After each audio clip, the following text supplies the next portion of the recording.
My question is to the Treasurer. In its first 6 months, how has the Albanese Labor government acted to manage the economy in the interest of Australians? What policies and approaches have been changed? Give the call to the Treasurer. Thanks very much, Mr Speaker, and thanks to the member for Holt for another important question. She is a warrior for working Australians and the vulnerable in her community, and once again asking about an important matter. The government changed hands just over 6 months ago at a time of slowing global growth, a war in Europe causing havoc in energy markets, feeding high and rising inflation and rising interest rates around the world. And since then, these global challenges have intensified, putting more pressure on Australia, on our economy and on Australians.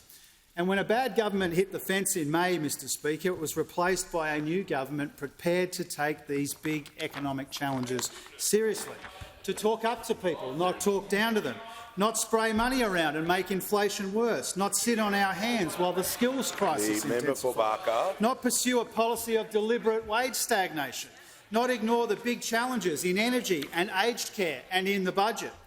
These were the defining features and the defining failures of a decade of economic mismanagement, Mr Speaker, and they made us more vulnerable to the sorts of international shocks we're seeing in the global economy.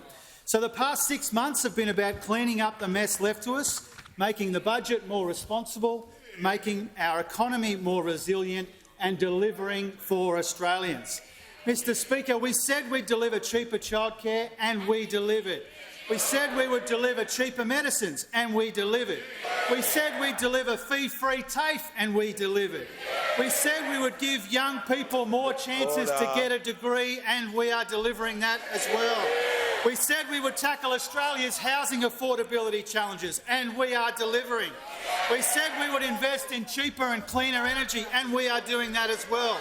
We said we would recognise the vast economic opportunities of a better national broadband network and we are delivering that as well.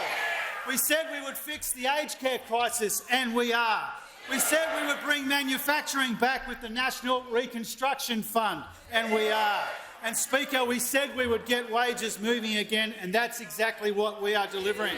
By backing an increase to the minimum and award wages, done. By backing a wage increase for aged care workers and paying for it, done and getting it done. And by fixing a broken bargaining system, and we are delivering that as well. We said we would do these things, and we are, because we told the Australian people we would put them front and centre again. We would take their pressures seriously and we would build a better future together, and that is exactly what we are delivering.